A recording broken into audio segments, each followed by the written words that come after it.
নমস্কার বন্ধুরা, আমি সৌমেন। তো বন্ধুরা, ইতিমধ্যে কিন্তু আমি এখন জয়েন ইন্ডিয়ান আর্মির অফিসিয়াল ওয়েবসাইট আছি। তো ইন্ডিয়ান আর্মির পক্ষ থেকে কিন্তু একটা র্যালির বিজ্ঞপ্তি প্রকাশিত হয়েছে। সম্পূর্ণ ডিটেলস আজকে তোমাদের সাথে আলোচনা করব। শুধুমাত্র ওয়েস্ট বেঙ্গলের ছেলেমেয়েরাই কিন্তু এই র্যালিতে অংশগ্রহণ করতে পারবে। তো এই র্যালিতে অংশগ্রহণ করতে গেলে কি কি শিক্ষাগত যোগ্যতা দরকার, কত হাইট, কত বুকের ছাতি দরকার, সম্পূর্ণ ডিটেলস জানতে গেলে পুরো ভিডিওটা আমাদের সঙ্গে থাকো, যারা যারা কিন্তু ইন্ডিয়ান আর্মিতে আবেদন করতে ইচ্ছুক। তো এসো সেই নোটিশটা নিয়ে এবার আলোচনা করা যাক, যেটা ইন্ডিয়ান আর্মির পক্ষ থেকে কিন্তু এই বিজ্ঞপ্তিটা প্রকাশিত হয়েছে। তো এসো বন্ধুরা, এবার সেটা নিয়ে একটু আলোচনা করা যাক। তো বন্ধুরা, তোমরা দেখতেই পাচ্ছ এই সেই নোটিশ যেটি ইন্ডিয়ান আর্মির অফিসিয়াল ওয়েবসাইটে প্রকাশিত হয়েছে। তো এখানে কি নোটিশে লেখা আছে সেটা একবার এক নজরে আমরা দেখে নিই। তো ইন্ডিয়ান আর্মির র্যালি নোটিফিকেশন 2020-21। তো আর্মি রিক্রুটমেন্ট অফিস শিলিগুড়ি। তো ওয়েস্ট বেঙ্গলে কিন্তু শিলিগুড়িতেই কিন্তু এই র্যালিটা হবে। তো ওয়েস্ট বেঙ্গলের কোন কোন জেলার ছেলেমেয়েরা কিন্তু এই র্যালিতে অংশগ্রহণ করতে পারবে, সম্পূর্ণ ডিটেলস আজকে তোমাদের সাথে আলোচনা করব। তার আগে আমরা দেখে নিই কোন কোন পোস্ট আছে, কত শিক্ষাগত যোগ্যতা লাগবে। তো প্রথমে এখানে কোন পোস্টটা আছে আমরা সেটা একবার এক নজরে দেখে নিই। তো এখানে সোলজার জেনারেল ডিউটি পদের ক্ষেত্রে তোমাদেরকে 17.5 থেকে 21 বছরের মধ্যে বয়স হতে হবে। তো বয়স হিসাব করবে অক্টোবর 1999 থেকে 1 এপ্রিল 2003 হিসাবে কিন্তু বয়স হিসাব করবে। তোমাদের কিন্তু এখানে হাইট চাওয়া হয়েছে 169 সেমি, আর বুকের ছাতে কিন্তু 177 সেমি, আর নর্মালে কিন্তু 77, ফুলিয়ে কিন্তু 5 সেমি বাড়াতে হবে। তো এখানে আর কি বলে দেওয়া আছে আমরা দেখে নেব। শিক্ষাগত যোগ্যতা এখানে কী চাওয়া হয়েছে, এই সোলজার জেনারেল ডিউটি পদের ক্ষেত্রে তোমাদেরকে 10 ক্লাস পাস করতে হবে, অর্থাৎ মাধ্যমিক পাস হতে হবে। তো টোটাল কিন্তু এভারেজ কিন্তু 45% হতে হবে সব সাবজেক্ট মিলিয়ে, আর প্রতিটি সাবজেক্টে কিন্তু 30% করে নাম্বার থাকতে হবে, তাহলে তোমরা কিন্তু এখানে আবেদন করতে পারবে। তারপরে এখানে কি বলে দিয়েছে, সোলজার টেকনিক্যাল পদের ক্ষেত্রে তোমাদেরকে কি শিক্ষাগত যোগ্যতা লাগবে সেটা দেখে নিই। সোলজার টেকনিক্যাল পদের ক্ষেত্রে তোমাদের শিক্ষাগত যোগ্যতা লাগবে উচ্চ মাধ্যমিক পাস। তো 17.5 থেকে 23 বছরের মধ্যে বয়স হতে হবে, আর তোমরা বয়স হিসাব করবে অক্টোবরের 1 তারিখ থেকে এপ্রিলের 1 তারিখ 2003 হিসাবে। তো এখানে হাইট কিন্তু 169 সেমি হাইট চাওয়া হয়েছে, 77 সেমি কিন্তু 169 সেন্টিমিটার কিন্তু হাইট, আর 77 সেমি হচ্ছে বুকের ছাতি। তো এখানে কি বলেছে, উচ্চ মাধ্যমিক পাস হতে হবে। ফিজিক্স কেমিস্ট্রি ম্যাথ ইংলিশ বিষয় নিয়ে কিন্তু 50% মার্কস থাকলে কিন্তু তোমরা আবেদন করতে পারবে, আর কিন্তু প্রতিটা সাবজেক্টে কিন্তু 40% করে নাম্বার থাকতে হবে তোমাদের। তারপর এখানে কি আছে, সোলজার তারপর টেকনিক্যাল পদের জন্য এখানে কি আছে, 17.5 থেকে 23 বছরের মধ্যে তোমাদেরকে বয়স হতে হবে।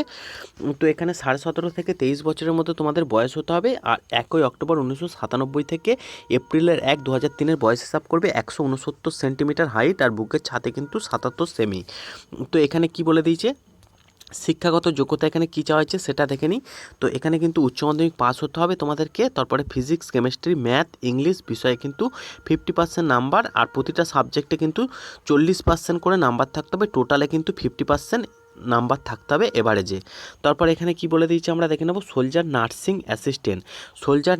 অ্যাসিস্ট্যান্ট পদের ক্ষেত্রে তোমাদের শিক্ষাগত যোগ্যতা কী লাগবে সেটা দেখে নেওয়া যাক। সোলজার নার্সিং পদের ক্ষেত্রে তোমাদের শিক্ষাগত যোগ্যতা এখানে লাগবে শুধুমাত্র এখানে 10+, অর্থাৎ উচ্চ মাধ্যমিক পাস লাগবে তোমাদের শিক্ষাগত যোগ্যতা। আর এখানে বয়স তোমাদের দেখতেও 17.5 থেকে 23 বছরের মধ্যে, অক্টোবরের 97 থেকে 1 এপ্রিল 2003 হিসাবে বয়স হিসাব করবে। 169 সেমি তোমাদের হাইট, আর 77 সেমি কিন্তু বুকের ছাতি। এখানে কি বলে দিয়েছি আমরা দেখে নেব, ফিজিক্স কেমিস্ট্রি বায়োলজি ইংলিশ, এবং কিন্তু এখানে 50% মার্কস থাকতে হবে এভারেজে। তারপরে অল সাবজেক্টে কিন্তু 40% করে নাম্বার থাকতে হবে।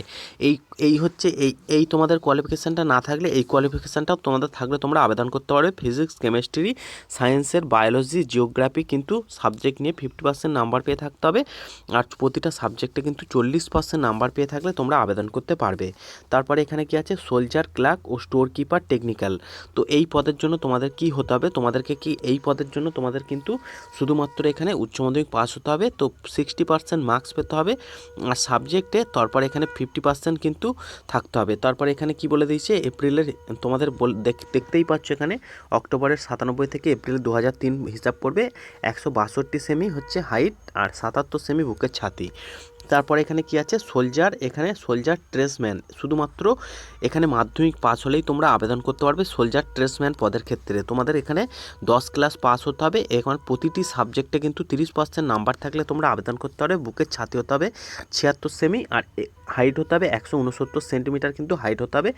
বয়স হিসাব করবে 97 থেকে 2003 হিসাবে বয়স হিসাব করবে। তারপরে সোলজার ট্রেসম্যান অল, এখানে কি বলেছে ক্যান্ডিডেট কিন্তু এখানে 8 পাস কিন্তু ছেলেমেয়েরা এখানে আবেদন করতে পারবে। তো 8 পাস হলেই কিন্তু শুধুমাত্র আবেদন করা যাবে সোলজার ট্রেসম্যান পদের ক্ষেত্রে। তো 169 সেন্টিমিটার হচ্ছে হাইট চাওয়া হচ্ছে, 76 সেমি বুকের ছাতি, শুধুমাত্র 8 পাস নর্মাল। 8 পাসে যে কটা সাবজেক্ট থাকে প্রতিটা সাবজেক্টে কিন্তু 33% করে নাম্বার থাকলে তোমরা আবেদন করতে পারবে। এরপরে আমরা দেখে নেবো এডুকেশন কোয়ালিফিকেশান কী কী আছে। তো এখানে গোর্খা নেপালিয়ান এদের ক্ষেত্রে কিন্তু 157 সেমি হাইট চাওয়া হয়েছে, আর বুকের ছাতি কিন্তু 77 সেমি। তারপরে এখানে কি আছে এসটি সমস্ত ট্রাইব যারা আছে তারা 162 সেমি হাইট আর 77 সেমি হচ্ছে বুকের ছাতি। তারপরে এখানে কি আছে সোলজার জেনারেল ডিউটি পদের ক্ষেত্রে এখানে কিন্তু বলে দিয়েছে 160 সেন্টিমিটার হতে হবে। আর হচ্ছে ফর সোলজার টেকনিক্যাল ও সোলজার নার্সিং অ্যাসিস্ট্যান্ট পদের ক্ষেত্রে 157 সেমি আর ছাতি হতে হবে 77 সেমি। তারপরে এখানে কি বলে দিয়েছে আমরা দেখে নেব। তারপর এখানে কোন কোন কী আছে আমরা সেটা একবার ক্রাইটেরিয়াটা দেখে নেব। তো এই পদের আবেদন করতে হলে তোমাদেরকে যেটা দরকার সেটা হচ্ছে 1 নম্বর হচ্ছে এডুকেশন কোয়ালিফিকেশান মানে শিক্ষাগত যোগ্যতার সব প্রমাণপত্র লাগবে। তারপর এখানে কি আছে আমরা দেখে নেব ডোমিসাইল সার্টিফিকেট অর্থাৎ স্থায়ী বাসিন্দা সার্টিফিকেট তোমাদেরকে দিতে হবে। স্থায়ী বাসিন্দা সার্টিফিকেটটা তোমরা তহসিলদার ও ডিস্ট্রিক্ট ম্যাজিস্ট্রেট অফিস থেকে পেয়ে যাবে। তারপরে তোমাদের আছে কাস্ট সার্টিফিকেট দিতে হবে তোমাদের। তারপরে এখানে আছে রিলিজিয়ান সার্টিফিকেট তোমাদেরকে দিতে হবে। তারপরে স্কুল ক্যারেক্টার সার্টিফিকেট তোমাদেরকে দিতে হবে। তারপরে ক্যারেক্টার সার্টিফিকেট তোমাদেরকে দিতে হবে। তারপরে আনম্যারিড সার্টিফিকেট তোমাদেরকে দিতে হবে। তারপরে এখানে কি আছে রিলেশনশিপ সার্টিফিকেট তোমাদেরকে দিতে হবে। যদি কেউ আর্মি বাড়ির কিন্তু কোনো ফ্যামিলি যদি এখানে র্যালিতে অংশগ্রহণ করে তার কিন্তু রিলেশনশিপ সার্টিফিকেটটা এখানে দিতে হবে। তারপরে এখানে কি আছে এনসিসি সার্টিফিকেট থাকলে কী কী সুবিধা পাবে সেটা একবার আমরা দেখে নিই। তো এনসিসির এ সার্টিফিকেট থাকলে তোমরা 5% নাম্বার পাবে, বি সার্টিফিকেট থাকলে 10% নাম্বার পাবে, আর কিন্তু সি সার্টিফিকেট থাকলে 15% তোমরা নাম্বার পাবে। তো এবার আমরা দেখে নেব যে এই র্যালিতে ওয়েস্ট বেঙ্গলের কোন কোন ডিস্ট্রিক্টের ছেলেমেয়েরা কিন্তু এখানে আবেদন করতে পারবে।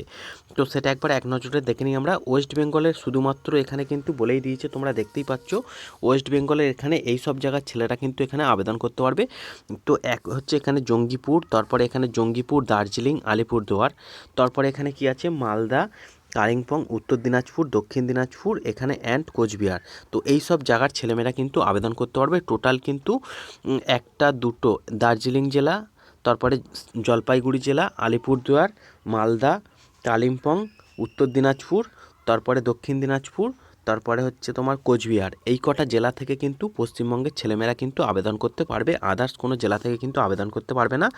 আর এর ফর্ম ফিল আপ করা শুরু হয়েছে কবে আমরা দেখে নেব। এর ফর্ম ফিল আপ করা শুরু হয়েছে নভেম্বরের 14 তারিখ থেকে শুরু হয়েছে, ডিসেম্বরের কিন্তু 28 তারিখ পর্যন্ত এর ফর্ম ফিল আপ করা একদম লাস্ট ডেট কিন্তু ডিসেম্বরের 28 তারিখ পর্যন্ত তোমরা অনলাইনে করবে।